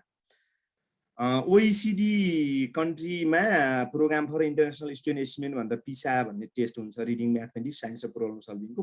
उनीहरूले चाहिँ 15 वर्ष उमेर समूहका विद्यार्थीमा गर्छन्, प्रत्येक 3 वर्षमा 2000 देखि, र अन्तिम चाहिँ 2018 मा भएको थियो। त्यसमा 79 वटा एजुकेसन सिस्टम भन्छन्। कन्ट्री भन्दा नि कतिपय ठाउँमा एउटै कन्ट्रीमा फरक एजुकेसन सिस्टम भएको हिसाबले, र यो स्किल बेस छ।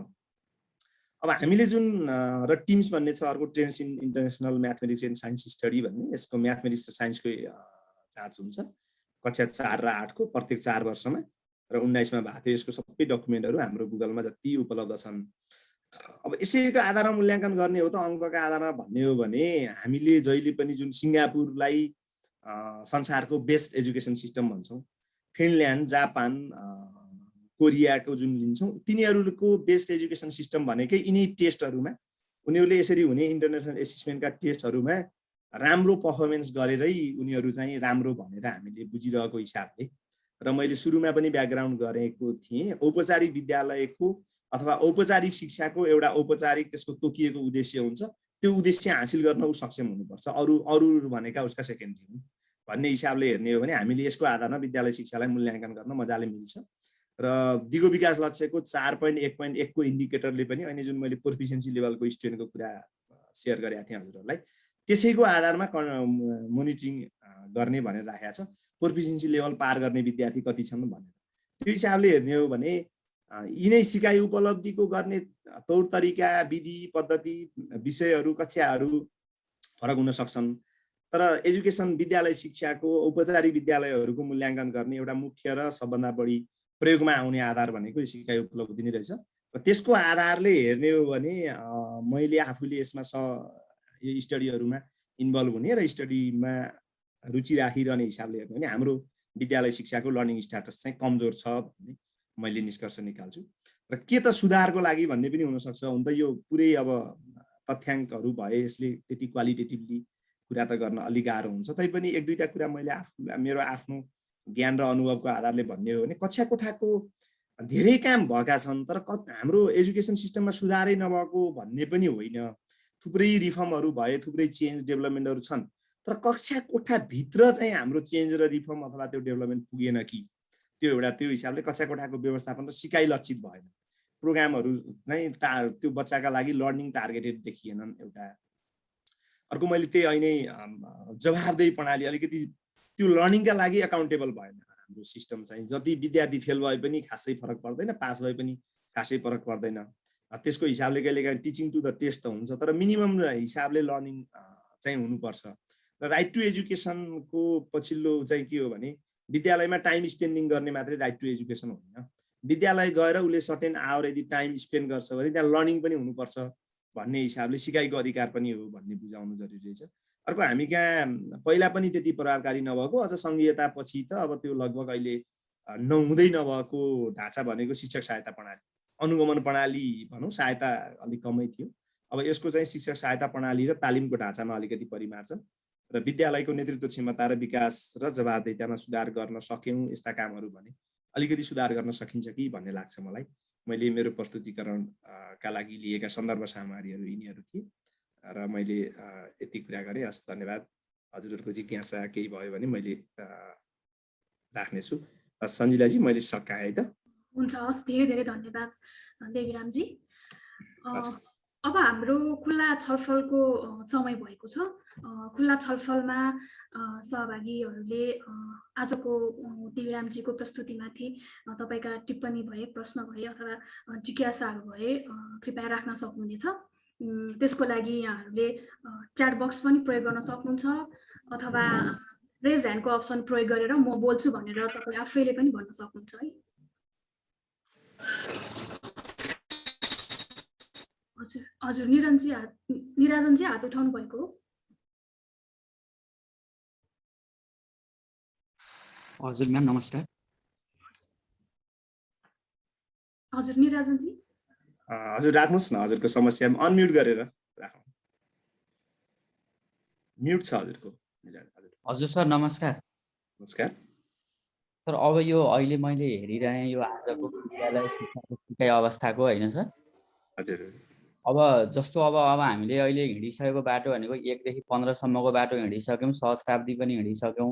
अब मलाई चाहिँ यति सुनिसकेपछि, सबै कुरा सुनिसकेपछि अबको हाम्रो बाटो भनेको जुन शैक्षिक सुधारी सबलीकरणको दशक भने 76-85 हामीले मनाउँदैछौँ होइन सर।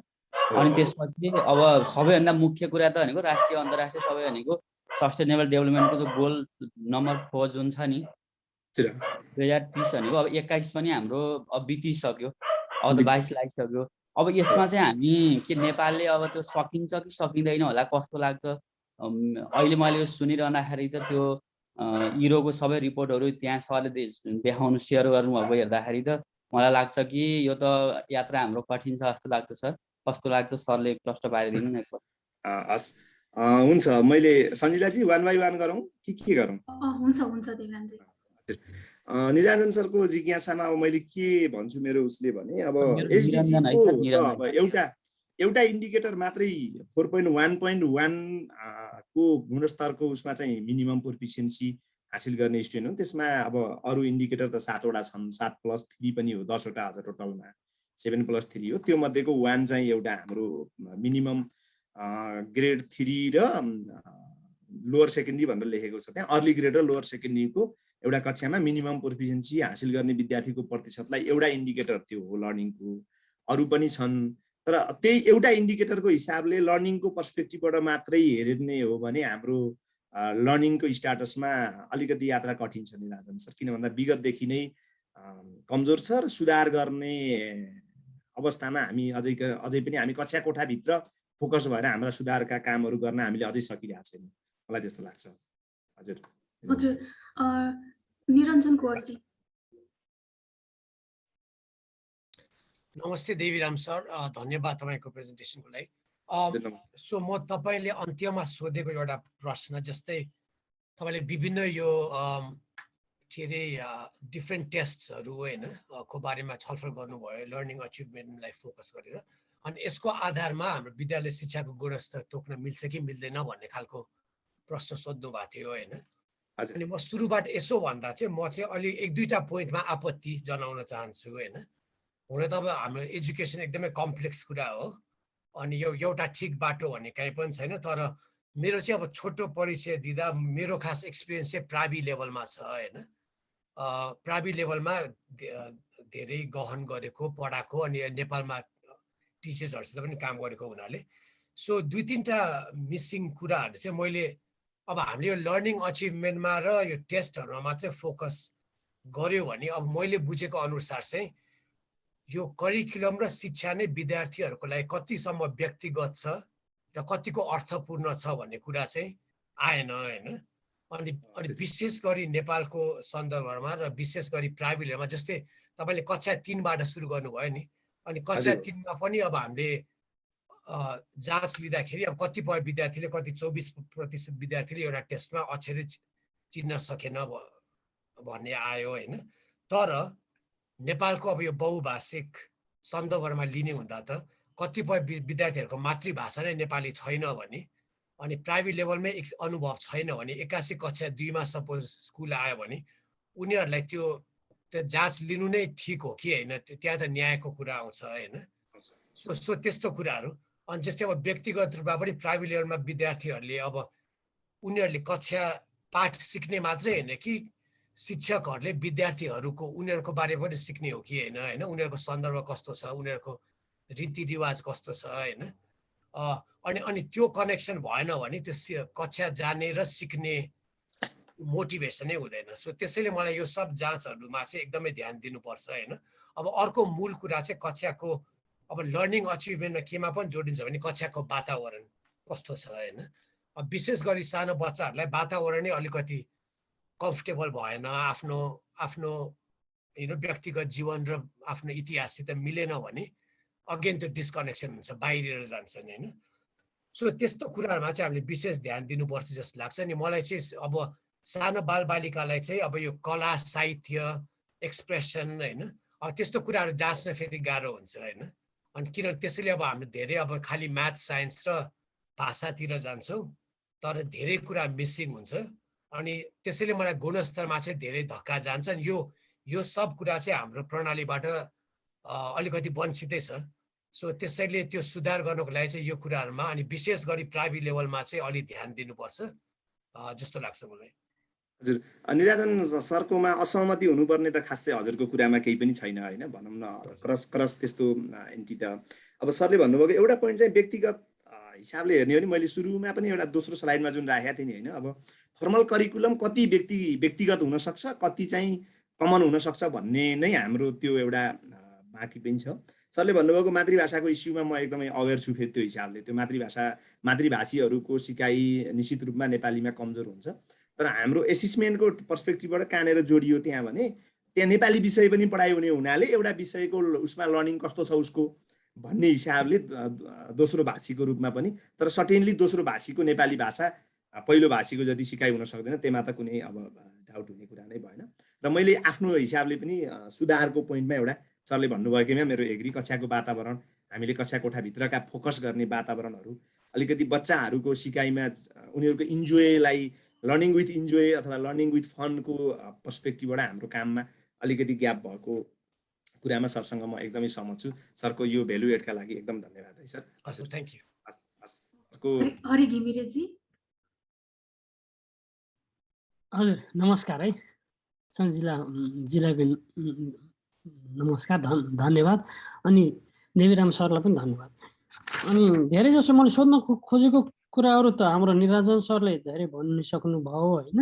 अब त्यसमा पनि मैले अलिकति सरलाई सोध्न खोजेको कुरा के हो भन्दाखेरि सिकाइको अवस्था भन्ने कुरामा त एसएलसीको पालादेखि नै नराम्रो थियो, अब अहिले पनि त्यस्तै छ भन्ने किसिमले कुराकानी गर्नुभयो। त्यो गर्दाखेरि त हाम्रो त रुट छ नि, ज्वरोमै समस्या छैन र जस्तो लाग्यो कि मलाई। अब ज्वरो 2028 सालमा अब एक किसिमले 1954 को हुडले एउटा रिकमेन्ड गरेको कुरामा आधारित भएर चाहिँ नि हामीले शिक्षा नीति बनाइयो होइन। उहाँले त अब हाम्रो के भन्नुभयो भन्दाखेरि अब वेस्टर्नहरूको फिलोसफीमा बेस भएर अब पढेर आउनुभएको थियो, त्यही कुरालाई चाहिँ नि रिकमेन्ड गरिदिनु भयो उहाँले होइन। अनि त्यो भइसकेपछि त अब त्यसमा पनि हाम्रो अब मौलिक शिक्षा नीतिहरू पनि थिए होला, हाम्रो समाजमा पनि हुने कुरो।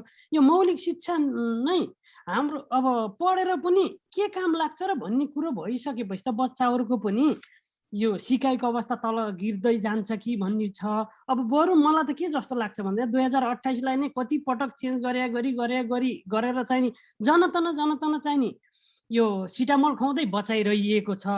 यसलाई चाहिँ नि यसलाई सिटामोल खुवाउँदै भन्दा पनि यसलाई चाहिँ अलिकति अब यसलाई के गर्नुपर्छ, यसलाई नै ट्रान्सफर गरेर यसलाई चाहिँ नि फाइल दिएर अर्को नयाँ हाम्रो नेपालकै आफ्नो मौलिकतामा आधारित भाषाको कुरा भयो, यताको कुरा भयो, उताको कुरा भयो होइन।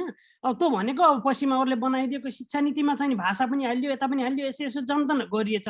तर मेन भनेको त हाम्रो रुटै छैन कि, त्यही भएर नै हाम्रो यति समस्या आएको हो कि जस्तो चाहिँ नि मलाई लाग्छ। त्यस विषयमा के छ कस्तो छ भनेर चाहिँ नि सरसँग है। ए होइन, अब हरि सरको त्यही त ठिक छ सरको भनाइलाई। अब मैले त्यहाँ थोरै अलिकति फरक तरिकाले हजुरले भनेकोमा मेरो बुझाइ, मेरो अन्डरस्ट्यान्डिङ अलिक फरक के हो भने, सरले जुन 28 को एनको कुरा गर्नुभयो त्यो भनेको एडमिनिस्ट्रेसन चलाउनका लागि मन्त्रालयको हुन्छ, परीक्षा बोर्ड कुन हुन्छ, अफिसको हुन्छ, शिक्षकको बढुवा कसरी हुन्छ, शिक्षक समिति कस्तो बन्छ भन्ने त्यो भनेका एडमिनिस्ट्रेटिभ फङ्सनका लागि बनाइएको एन हो। तर कक्षा कोठाको टिचिङ लर्निङको पर्सपेक्टिभबाट हेर्ने हो भने त हामी 28 मै छैनौँ। जस्तै 62 मा करिकुलमहरू प्राइमरीको चेन्ज भएको छ, अहिले 75 बाट इन्टिग्रेटेड करिकुलमको एप्रोचहरू आएको छ होइन। अब नेसनल करिकुलम फ्रेमवर्क भनेर 63 मा एउटा बन्यो, 76 मा त्यसको अपडेट भएको छ। अहिले भर्खरै 78, 79 मा पनि हाम्रो 9, 10 का पाठ्यक्रमहरू परिमार्जन भइरहेछन्, नयाँ आइरहेछन्। त्यसैले कक्षा कोठाको सिकाइसँग सम्बन्धित जोडिएका विषयहरूमा चाहिँ हामी लगभग पछाडि अपडेटेड पनि भइरहेछौँ। जस्तै अब कम्प्युटरहरू इन्ट्रोड्युस भएको छ, केही कुराहरू आएको छ। अब त्यो सरले भन्नुभएको त्यो रुट कजको त्यो भनेको विधि विधानको कुरा भयो।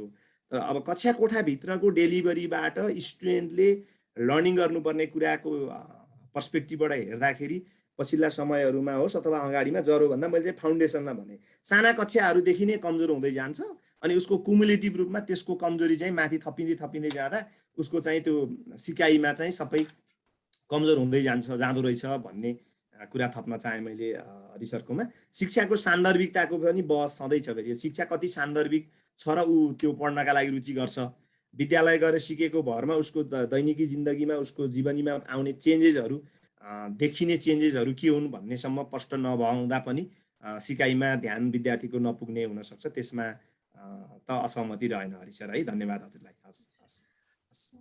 होमराज खड्काजी सुन्दै हुनुहुन्छ? सुन्दैछु म्याडम, सुन्दैछु। ल देवीराम सरको कार्यक्रम सुनियो। स्ट्याटस पनि हामी लेखिरहेको छौँ पिसिएमा। अलिकति अहिले यो शिक्षालाई अलिकति अपनत्वतिर लैजाने भन्ने विषयमा विशेष खालको हाम्रो यो मिडियम पनि बहस हुने गर्छ। देवीराम सरले साह्रै राम्रो कुरा राख्नुभएछ। त मलाई अलिकति खट्किएको कुरो के आयो सर भन्दाखेरि अहिलेको यो संसार अलिकति लिमिटलेस भएछ होइन। सूचना धेरै एकदम पुरा हतहती आउन थाले। हामीले पढ्दाखेरि अहिले कोठामा बस्ने कुरा अहिले चाहिँ संसारको एउटा फिङ्गरमा चाहिँ सबै नाच्न थाल्यो। यो विषयमा बच्चाहरूलाई जस्तै हामीले यो विषयमा बच्चालाई अनरसिप दिन सक्यौँ कि सकिने भन्ने खालको कुरा। बच्चा किन पढ्दैन होइन। यो बच्चाले जस्तै हामीले धेरै कुरा बोलेछौँ, यसो हुन्छ उसो हुन्छ भन्छ, तर बच्चाको लर्निङसिपको त क्रिएसन हुन सकेन किन? यो मेरो भन्ने भावना बच्चाले किन जगाउन सकिरहेको छैन?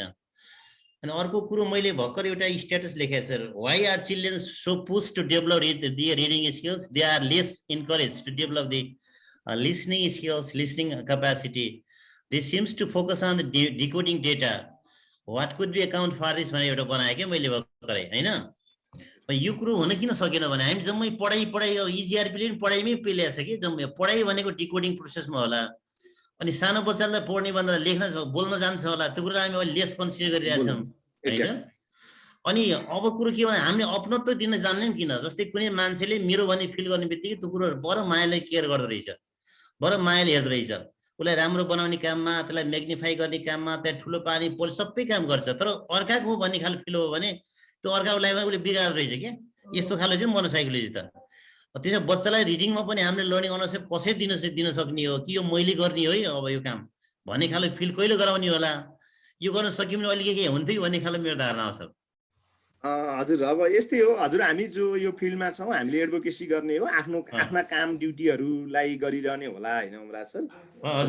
रिडिङको कल्चर पनि हो एउटा चाहिँ हाम्रो रिडिङ कल्चरमा पनि अब बिस्तारै काम हुँदैछ। कतिपयको एडभोकेसी नि पुग्दैछ, घरमा पढ्ने वातावरण र रिडिङ कल्चरहरू अलिकति डेभलप गर्न बाँकी नै होला उमराज सर। धन्यवाद सरलाई। हजुर अब चाहिँ दुर्गा बहादुर ओलीजी यहाँ यता क्वेसन लेख्नु भएको रहेछ होइन। हजुर उहाँले बोल्छु पनि भन्नुभएको थियो। दुर्गा बहादुर ओलीजी सुन्दै हुनुहुन्छ? सायद उहाँको समस्या जस्तो छ।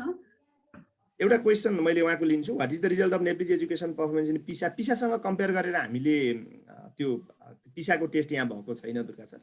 एकचोटि हामीले केही आइटमहरू पिसाको प्रयोग गरेर एउटा एसेसमेन्ट गर्ने प्रयास गरेका थियौँ। त्यतिखेर बिलो इन्टरनेसनल स्ट्यान्डर्ड भन्ने मात्रै एउटा भन्न सक्छु मैले बिफोर 15 को डेटामा यहाँहरूले हेर्नुभयो भने। अर्को एसी how can we take indicator of educational performance, त्यो त मैले अगाडि पनि भनेको थिएँ। यसलाई हामीले कसरी लिने, अरू पर्फर्मेन्सका इन्डिकेटर के छन् त हामीसँग भने, हामीसँग अरू पर्फर्मेन्सका इन्डिकेटर छन्, डेभलप हुन्छन् भने अरू छन्, छैनन् भने हामीले एउटा बेसिक रूपमा कुनै न कुनैका आधारमा हेर्दाखेरि लर्निङ, मैले सुरुमा पनि भने लर्निङ एचिभमेन्टबाट हेर्ने एउटा संसारको अभ्यास हो। अरू चाहिँ एब्स्ट्र्याक्ट चिजहरू छन् जुन चाहिँ सजिलै मेजर हुन सक्दैनन्। निरञ्जन सरले पनि भन्दै हुनुहुन्थ्यो जुन चाहिँ सजिलै जाँच्न सकिन्न। जाँच्न सकिने चिजबाट जाँचेर हेर्ने, न जाँच्न नसकिने चिजहरूलाई डेभलप गर्दै जाने होला।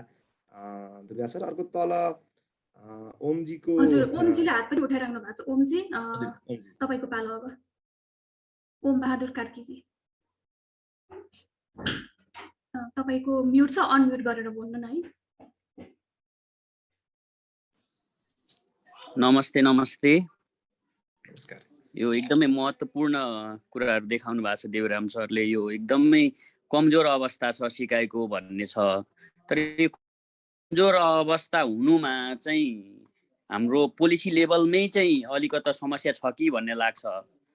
जग भनेको तपाईँको इसिडी हो, त्यो इसिडीमै चाहिँ पढाउने शिक्षकहरूको चाहिँ एसी पास गरेका शिक्षकहरू जसलाई टेक्निक्स र पनि केही पनि थाहा छैन, कसरी पढाउने भन्ने पनि थाहा छैन, त्यस्तो अवस्थामा छ।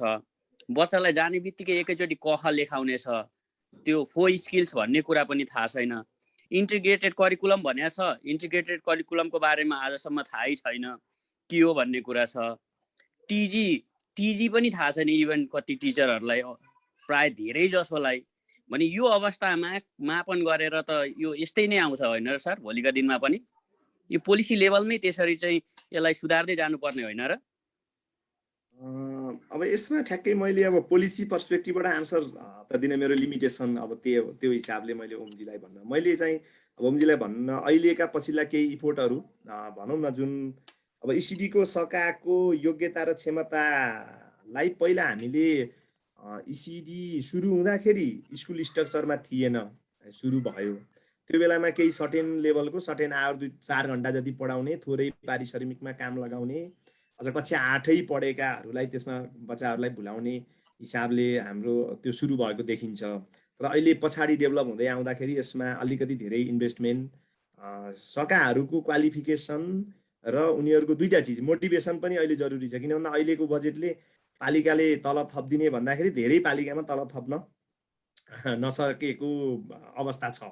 भनेको 2-3टा चिज भयो। एउटा, उहाँहरूको सिलेक्सन प्रोसेसमै पनि फर्मलाइज छैन अहिले हैन, विभिन्न तरिकाले उहाँहरू सिलेक्सन हुनुभएको छ।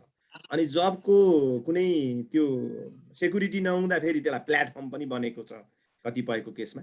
दुईटा चिज भयो, मोटिभेसन र क्यापासिटी बिल्डिङ र सिलेक्सन। यो 3टा चिजमा इसिडीमा तपाईँले भन्नुभएको हामीले 3टा काम तत्कालै अथवा गरिहाल्नुपर्ने काम भनेको इसिडी सकाको एउटा बेसिक स्यालेरी, मोटिभेसन, त्यसपछि उनीहरूको क्यापासिटी र सिलेक्सन प्रोसिडियरमा काम गर्नुपर्छ ओमजीको उसमा भनाइमा, र अरू बाँकी चिजमा क्षमता विकासबाट सुरु गर्नुपर्छ होला। ओमजी धन्यवाद। त्यसपछि कडेल मोहनजीको प्रश्न छ च्याट बक्समा। देवरामजी मोहन कडेलजीको कक्षा 12 को सिकाइ अवस्था 70 यो दुःखद लाग्दो। कतिपय स्कुलमा बिहानी सत्रमा तोकिएको कार्यघण्टा भन्दा शिक्षण कार्य अवधि कम भएको कारणले अनुगमन, अब यसको अनुगमन त दुईटा चिज छ सर। अब मैले कहिलेकाहीँ नामै लिन्छु, उसमा पनि केही भएन होइन। अब विद्या सरले एउटा, उहाँको मैले एउटा मात्रै भनाइ कोट लिन्छु। अब अनुगमन भन्ने हो नि, विद्या सरले गोठाला चाहिएको हो र भन्नुहुन्छ एउटा भाषा होइन, मैले त्यसरी नै त होइन। अब अनुगमन कहिलेकाहीँ 2-3टा पार्टबाट हुँदो रहेछ सर होइन। अब हामीले आफूलाई, जब हामी सबै, म हजुर 1-2जनाको कुरा भएन कि, एज अ होलमा सिस्टममा हामी सबै आफै जिम्मेवारी बोध गर्यो भने त्यति धेरै अनुगमनको समस्या हुँदो रहेछ। जिम्मेवारी बोध नहुँदा अनुगमन चाहिने हो। अब अहिलेको हिसाबले, संवैधानिक अधिकारको हिसाबले कार्यपालिका पालिकाहरूले अनुगमन गर्नुपर्छ। तर मैले त्यहाँ थोरै एउटा लास्ट स्लाइडमा, सुधारको स्लाइडमा पनि सरसँग भनेको थिएँ, त्यो अनुगमन प्रणाली सङ्घीयताभन्दा अगाडि केही हदसम्म सामान्य खालको थियो, स्रोत व्यक्ति विद्यालय निरीक्षक भन्ने व्यवस्थाहरू थियो। तर पछाडि आएपछि अहिले त्यो पनि लगभग त्यसलाई गरियो होइन, हटाइयो। त्यसपछि अनुगमन हुन सकिरहेको छैन। त्यसैले शिक्षक सहायता प्रणाली नै चाहिन्छ भन्ने मेरो एउटा चाहिँ के भने टिचरको सपोर्ट मेकानिजम नै डेभलप गर्नुपर्छ। त्यसको हिसाबले सरले भन्नुभएकोमा त्यसमा अब हामीले आफ्नो आफ्नो लेभलबाट एडभोकेसी अथवा चाहिन्छ भन्नेमा जानुपर्छ होला हरिसरलाई यसो भने मैले। हजुर टिजी भनेको टिचर गाइड भन्नुभयो होमजीले शिव सुवेदी सरले।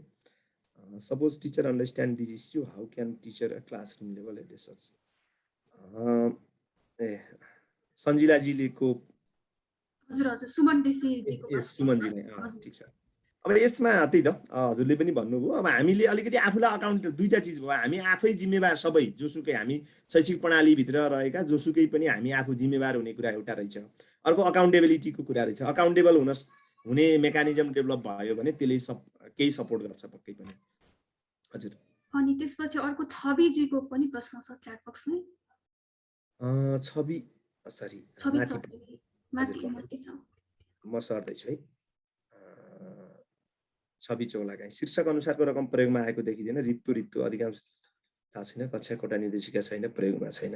अनुगम स्थानीय तह पनि अलमलमै हो। अब सरले भन्नुभएको स्थानीय तह धेरैको अलमल भन्दा पनि अहिले एउटा अब सरलाई अब जानकारी पनि होला पक्कै हाम्रो संघीयताको प्रशासनिक संघीयता अलि जटिल भयो क्या। स्थानीय तहमा शिक्षाको अहिले पनि धेरै स्थानीय तहमा शिक्षाको काम गर्ने ह्युमन रिसोर्स छैन। पहिलाको समायोजन गर्दा पनि पुग्ने अवस्थै थिएन। पछि एउटा नियुक्ति भयो लोकसेवा आयोगबाट त्यो पनि पुगेको छैन अहिले धेरै ठाउँमा। त्यो हिसाबले त्यहाँ अनि पालिकाहरूमा हामीले कुरा गर्दा हामी यही सेक्टरमा काम गर्ने साथीहरू भाइसँग कुरा गर्दा पालिकाका प्रायोरिटीमा शिक्षा नपरेको हो कि केही पालिकामा फेरि नपरेको होइन। त्यसलाई जेनरलाइज गर्न चाहिँ मिल्दैन। धेरैको भन्नुपर्छ। अब केही पालिकामा यो सरले भन्नुभएको सन्दर्भमा चाहिँ शिक्षा अलि यो चाहिँ फेरि डेभलपमेन्टको नदेखिने डेभलपमेन्ट भयो नि त। अरू चाहिँ देखिने डेभलपमेन्ट भए त्यो हिसाबले देखिने डेभलपमेन्टमा रुचि बढी नदेखिने डेभलपमेन्टमा रुचि कम हुँदा शिक्षाको प्राथमिकता प्रशासनिक संघीयताको अलिकति जेलिएको समायोजनको ढाँचाले गर्दा शिक्षाको जनशक्ति पालिकामा नभएको अवस्था हो। त्यसले गर्दा पालिकाहरू अल्मलिएका हुन् सरले भन्नुभएकोमा। त्यसपछि फेरि मोहनजीकै प्रश्न आएको छ follow up question. Project district where the project was not implemented भन्नुभयो। what are the strategies that work in improving project को लागू भएको जिल्लाहरूमा त अब दुई तीनटा चिज थियो सर। त्यहाँ एउटा नेपाली विषयलाई को त्यो पठन सक्षमता भन्ने हिसाबले त्यसमा दुईटा चिज छन् सर। अब अहिले होम सरले भन्नुभएको रिडिङ पढ्ने क्षमता बढ्यो भने त्यसले अरू धेरै चिजमा कन्ट्रिब्युट गर्छ भन्ने रिसर्चहरूबाट पढाइमा जोड दिएको हो।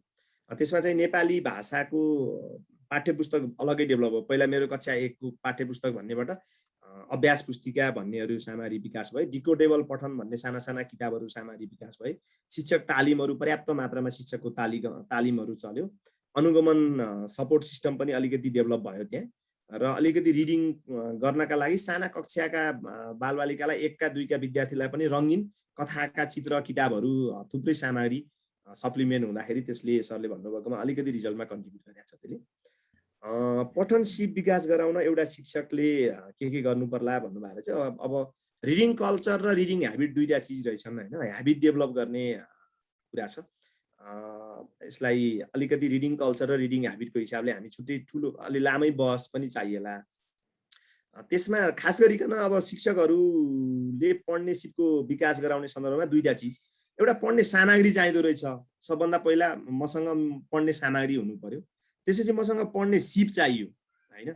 अनि पढ्ने सिप सामग्री छ सिप छैन भने त्यो सपोर्ट गर्ने अर्को कोही चाहियो। त्यो भयो भने त्यसले पठन सिपको विकास गराउन सक्छ।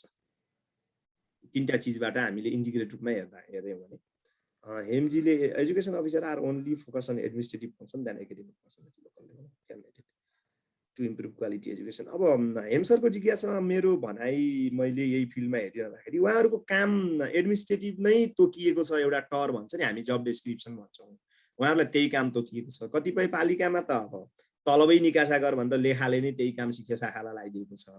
त्यसले गर्दा उहाँहरूले एउटा भ्याउने अवस्था छैन। दोस्रो उहाँहरूको पनि आफ्नै लिमिटेसन छ। किनभने धेरैको अधिकांशको अब मास्टर डिग्री पढ्दै पढ्दा गर्दा लोकसेवा आयोग पढेर जाने हो। कतिपयसँग एक्सपिरियन्सको अभाव हुन्छ, कतिपयसँग टाइमको अभाव, कतिपयसँग स्किल अभाव हुन्छ। गर्न खोज्नेसँग टाइम नहुन सक्छ, कतिपयसँग स्किल नहुन सक्छ। खासमा एजुकेसन अफिसरहरूले एकाडेमिक सपोर्ट पुर्याउन सक्ने अहिलेको विद्यमान जुन अवस्थामा एजुकेसन अफिसरहरूले काम गर्नुभएको छ, उहाँहरूले स्कुलमा एजुकेसन एकाडेमिक सपोर्ट गरेर क्वालिटी एजुकेसन इम्प्रुभ गर्नलाई निकै जटिल छ सर। त्यो हिसाबले टिचर सपोर्ट सिस्टमको अलगै मेकानिजमै चाहिन्छ। हामीलाई एकदमै स्ट्रङ टिचर सपोर्टको मेकानिजम डेभलप गर्नै पर्छ। पालिका लेभलमै भए पनि त्यो टिचर सपोर्ट मेकानिजम चाहिन्छ सरले भन्नुभएको विषयमा। हजुर, अहिले अरू क्वेसनहरू छैन। अर्को चाहिँ अर्को प्रश्न आएको रहेछ प्रदीप तामाङजीको। सङ्घीय शिक्षा ऐन मौजुदा हाल कार्यरत नयाँ शिक्षक कर्मचारीको भूमिकामा केही देखिँदैन, यो अवस्थामा कार्य सम्पादन के हुने हो भन्ने छिटो सहज हुन्थ्यो। हस्, अब यो हाम्रो आफ्नो नियन्त्रणको बसको विषय त होइन। अब यस्तै छलफलहरूमा हामीले कुरा गर्न सक्छौँ प्रदीप सर। एलिनाजीले नि सोध्नुभएको छ टिचर इभ्यालुएसनको डेटा भनेको टिचरकै एलिनाजीलाई उसमै भन्नुहोस् त, अनम्युट गरेर। एलिनाजी सुन्नुहुन्छ?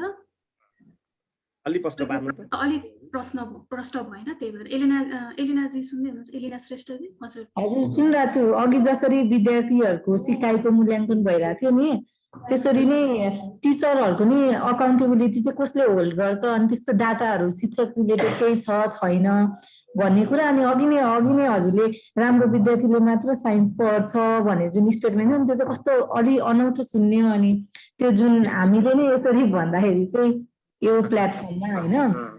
अनि अर्को चाहिँ सुरिनाजीले याद गर्दै म अर्को प्रश्न सोध्नेवाला थिएँ सर। अघिको डेटामा जुन 7.5% टिचरहरू चाहिँ 7.5% मात्रै चाहिँ टिचर काउन्सिल शिक्षा सेवा आयोगमा चाहिँ टिचरहरू 33%मा पास भइरहनु भएको छ भन्ने खालको जुन हाम्रो त्यो डेटा लिएर आउनु भएको थियो नि, त्यो पछाडिको रिजन चाहिँ के होला भन्न खोजेको। अब टिचर आफ्नै जो परीक्षामा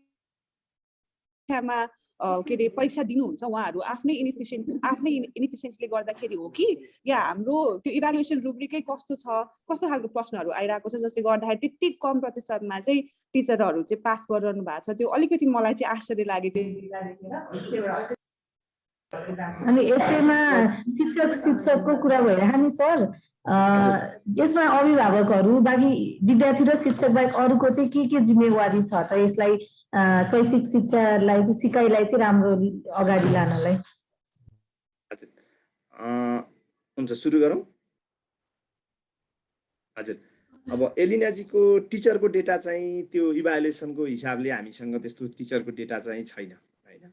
टिचरको इफेक्टिभनेस हेर्ने चाहिँ 2-3टा तरिकाहरू छन्, हामी कहाँ त्यति प्र्याक्टिसमा छैन। टिचर इफेक्टिभनेस भनेकै टु सम हाउ स्टुडेन्टको रिजल्टसँगै लगेर हेर्ने चलन हो टिचरको इफेक्टिभनेस। त्यो बाहेक अरू चिजहरू टिचरका सर्वेहरू हामी कहाँ भएका छैनन् होइन। टिचरको डेटा छैन। त्यो 7.5% को सुबिनाजीले भन्नुभएको चाहिँ त्यो फेरि टिचरहरूको होइन कि टिचरको लाइसेन्समा कलेज ग्रेजुएटहरूले लाइसेन्सको जाँचमा उनीहरूको उत्तीर्ण दर, टिचरै भनेको स्कुलको टिचरको त्यो होइन कि हाम्रो कलेज ग्रेजुएटहरू जुन ब्याचलर अथवा +2 पास गरेर टिचर हुनका लागि लाइसेन्स चाहिन्छ, त्यो लाइसेन्सको जाँचमा युनिभर्सिटीबाट निस्केको फ्रेस ग्रेजुएटले लाइसेन्सको परीक्षा। तर कुरा त एउटै होइन र, जस्तै लाइसेन्स एक्जाममा नै पनि त्यति कम प्रतिशतमा चाहिँ किन पास भइरहनु भएको छ मान्छेहरू भन्ने प्रश्न हो। त्यसमा होइन, मैले त्यसलाई लिङ्क गरेको के हो भने हाम्रो तलदेखि फाउन्डेसन स्कुल एजुकेसनदेखि नै जब लर्निङको स्ट्याटस अलिकति लो हुँदै गइरहेछ, त्यो हिसाबले माथि जाँदा पनि त्यसको इम्प्याक्ट परेको हो कि भन्ने मैले त्यो कुनै स्ट्याटिस्टिकल्ली टेस्टेड भएन कि। त्यो एउटा मैले आफ्नो अन्डरस्ट्यान्डिङमा के गरेँ भने स्कुल लेभलदेखि नै कमजोर विद्यार्थीहरू माथिल्लो लेभलतिर पुग्दै गर्दा, फ्याकल्टी अफ एजुकेसनमा पढ्न पुग्दै गर्दाखेरि अनि उनीहरूले लाइसेन्सको जाँच दिँदाखेरि उत्तीर्ण नभएको हो कि भन्ने त्यो स्कुल लेभलको विक लर्निङकै रिजल्ट हो कि भनेर त्यहाँ एउटा सङ्केत त्यसरी प्रतिबिम्बन मैले गर्न खोजेँ त्यहाँ। अनि साइन्समा यस्तो छ, एलिनाजीले भन्नुभएको त्यो स्टेटमेन्ट त डाइरेक्टली अब टाठोले साइन्स पढ्ने भन्ने नै भयो। हामीले फेरि के गरेका छौँ भने साइन्स पढ्नलाई गणित र विज्ञानमा C+ ल्याउनु पर्ने भनेर बनायौँ के। अब साइन्स पढ्नलाई गणित र विज्ञानमा C+ ल्याउने भनेपछि हाम्रो इन जेनरल हिसाबले त्यो थोरै विद्यार्थीले मात्रै ल्याउन सक्दो रहेछ। त्यसको डिसेग्रिगेट डेटामा हजुरले हेर्ने हो भने हाम्रो सामुदायिक विद्यालयको 15 देखि 20% विद्यार्थी मात्रै साइन्स पढ्नका लागि इलिजिबल हुँदो रहेछ कि त्यसरी हेर्दाखेरि चाहिँ एलिनाजी त्यो हिसाबले मैले त्यो दुईटैमा C+ चाहिने C+ भनेको 50+ स्कोर हो त्यो 50+ स्कोर दुईटैमा गणित र विज्ञानमा दुईटै विषयमा C+ को स्कोर ल्याउनेले मात्रै विज्ञान पढ्न पाउने बनाइको हिसाबले मेरो त्यो स्टेटमेन्टमा त्यसका लागि अन्यथा भएकोमा सरी है। धन्यवाद तपाईहरु सबैलाई। मेरो एउटा जिज्ञासा राख्न चाहन्छु देवीराम सरलाई। जस्तो अहिले कोभिडकै सन्दर्भमा कुरा गर्दाखेरि चाहिँ परीक्षा सञ्चालनको सन्दर्भमा कुरा गर्दाखेरि चाहिँ के देखिएको छ भने राज्य नै माथि नै त्यो परीक्षा केन्द्रित सोच चाहिँ एकदम हाबी देखियो नि त। महामारीको विषम परिस्थितिमा पनि उनीहरू चाहिँ जसरी पनि परीक्षा चाहिँ गर्नै पर्छ भनेर 3 महिनादेखि 5 महिनासम्म अथवा 7 महिनासम्म पनि परीक्षा चाहिँ स्थगित गरेर फेरि परीक्षा सञ्चालन गर्ने नै मनस्थिति चाहिँ राज्यको चरित्रमा पनि देखियो। अनि यो हिसाबले चाहिँ यसलाई चाहिँ तपाईले कसरी हेरिराख्नु भएको छ त्यो तपाईको यसमा के छ भनेर यसो मैले तपाईसँग जिज्ञासा। यस्तो छ मैले त्यसलाई दुईटा तरिकाले कुरा गरेँ सञ्जिलाजी। एउटा चाहिँ त्यो 12 कक्षाको 10 को परीक्षा र 12 को परीक्षालाई निश्चित रूपमा हामीले फरक तरिकाले हेर्नुपर्छ हैन। 12 को परीक्षा भनेको बोर्ड पास गरेर विदेश जाने युनिभर्सिटीमा जाने अरु थुप्रै त्यसको अवसरहरूका लागि हिसाबले। अनि परीक्षामा दुईटा एउटा पब्लिक एक्जामिनेसन भन्छौँ हामीले सार्वजनिक परीक्षा। अहिले हजुरले त्यो कक्षा 8, 10 र 12 लाई लिउँ त्यसले दुईटा काम गर्छ। ग्रेजुएसनको दिन्छ दुई तीनटा त्यो परीक्षा अनुसारका आफ्ना फंक्सनमा जाने हो भने पब्लिक एक्जामिनेसनको पर्पस भनेको त्यसलाई सर्टिफाई गर्ने हो। तेरो सिकाइ यति छ भनेर सर्टिफाई गर्ने हो। त्यो सर्टिफाई गर्नका लागि परीक्षा गर्नै पर्छ भन्ने हिसाबले आएको भयो। त्यसका विकल्पमा जानलाई किन थिएन भने कक्षा 10 को गर्दाखेरिको सिकाइले के भन्यो भने त्यो रिलायबल देखिएन। रिलायबल नभएपछि भोलि इन्टरनेसनल लेभलमा अथवा अरू हिसाबले पनि कहीँ प्रश्न उठ्ला कि भन्ने हिसाबले स्टेट चाहिँ त्यसमा ब्याक भएको हुनुपर्छ भन्ने मेरो बुझाइ हो हजुरले भन्नुभयो अनुसार एउटा। अर्को चाहिँ जस्तै हामीले परीक्षाहरूलाई र्याङ्किङ गऱ्यौँ भने अहिले मैले दुईटा टेस्टहरू भने इन्टरनेसनल लेभलको त्यो कम्प्यारिजनका लागि उनीहरूले कन्ट्रीको एजुकेसन सिस्टम कसको राम्रो भनेर कम्प्यारिजन गर्छन्। त्यसका पनि आलोचना छन् फेरि त्यो गतिलै चिज भन्ने होइन। तर एउटा सर्टेन लेभल पास गरेर माथिल्लो लेभल जानका लागि पब्लिक इक्जाम बाह्य एजेन्सीले गर्ने संसारभरिकै स्थापित पद्धति हो। त्यो पद्धतिमा 12 कक्षाको परीक्षालाई औपचारिक रूपमै सञ्चालन गर्न खोज्नुलाई त मैले अन्यथा भन्दिनँ। बरु त्यो लामो विकल्पहरू थिए हामीले विकल्पहरू युज गरेनौँ हैन। विकल्पहरू युज नगरेर अरू थुप विकल्प खोजी पनि गरेनौँ युज भन्दा पनि हैन। जहिले सहज हुन्छ उहिले हामीले परीक्षा चलाउने भन्ने मात्रैमा बस्नुमा चाहिँ मैले त्यसलाई चाहिँ सहज रूपमा लिदिनँ। तर परीक्षा गर्नै पर्छ भन्ने सवाल चाहिँ दुईटा चिज भयो। एउटा हाम्रो कानुनी कुरा पनि भयो। अर्को संसारको स्थापित अभ्यासमा पब्लिक इक्जामबाट उनीहरूको सर्टिफाई गरेर सर्टिफिकेट दिएर उसलाई जब मार्केटमा बजारमा छोडिदिने हो नि त। उसले तिम्रो सर्टिफिकेट लिएर गएर जाऊ अब तिमी यो लेभलको हौ भन्नलाई एउटा एजेन्सीले त्यसलाई सर्टिफाई गर्नुपर्ने हुनाले त्यो जाँच चलाउनु पर्ने अब्लिगेसन चाहिँ थियो भन्ने मेरो बुझाइ हो। धन्यवाद रेस्पोन्सको लागि। अब अरू कसैको पनि प्रश्न जिज्ञासा अथवा टिप्पणीहरू छन् भने तपाईले राख्न सक्नुहुनेछ। यदि छैन भने हामी अब कार्यक्रमलाई सकाउनतिर लाग्छौँ। एउटा ओमजीले लास्टमा क्वेसन सोध्नु भएको छ। त्यसमा त दुईटा चिज छ हामीले दुई तीनटा बाटो हेर्न सक्छौँ। त्यसमा सबैको जिम्मेवारी पनि छ भन्ने एउटा पहिलो इन जेनरल तपाईँ यतिकै आन्सर दिने हो भने सबैको सबै भनेको प्यारेन्ट्स पनि हो टिचर पनि हो स्कुल पनि हो हैन। तर कक्षा कोठामा विद्यार्थी घरबाट केही सिक्नका लागि स्कुल आएको छ। एउटा सर्टेन लेभलमा उसले झोलामा कापी किताब पेन्सिल बोकेर स्कुल आएर कक्षा कोठाभित्र बसिरहेछ र टिचर कक्षा कोठाभित्र त्यो टिचिङ लर्निङ प्रोसेसका लागि उहाँले आफूले पनि आफ्नो हिसाबले डेडिकेटेसन भएर कक्षा कोठाभित्र पस्नु भएको छ भने त्यो पर्सेन्टका हिसाबले हेर्ने हो भने कक्षा कोठाभित्र भएको सिकाउने जिम्मेवारी जसको छ शिक्षकको त्यो शिक्षकको पहिलो जिम्मेवारी मै बढी जिम्मेवारी हुन्छ। त्यसलाई जिम्मेवारी बाँड्ने हो भने मैले त्यसरी बुझ्छु। अब फेरि शिक्षकले त्यो जिम्मेवारी पुरा गर्न पनि उसका केही अरू चिजहरू त हुन सक्छन्। तर त्यो अरू चिजलाई एकछिन चाहिँ हामीले कन्ट्रोल साइडमा राख्ने हो भने कक्षा कोठाभित्र विद्यार्थीको सिकाइको लागि सबैभन्दा बढी शिक्षक जिम्मेवार हो। त्यसपछि त्यसका लागि सपोर्टिभ इन्भाइरोमेन्ट दिने उसलाई मोटिभेट गर्ने उसलाई क्षमता विकास गर्ने उसको अनुगमन गर्ने अरू एजेन्सीहरू त्यसपछि सँगसँगै उसँग जोडिएर आउन सक्छन्। हजुर अरू कसैको छ भने राख्न सक्नुहुन्छ। छैन जस्तो लाग्यो। देखिएन, हजुर। अब भने हामी कार्यक्रमलाई सकाउनतिर लाग्छौँ। आजको यो छलफलको लागि र आफ्नो महत्त्वपूर्ण प्रस्तुतिको लागि देवीरामजीलाई धेरै धेरै धन्यवाद। धन्यवाद, नमस्कार। त्यसै गरी हाम्रा सहभागी सबैलाई पनि धन्यवाद। प्रश्न गर्नुहुने, सहभागी भएर सुनिदिनुहुने सबै सहभागीहरूलाई पनि धन्यवाद।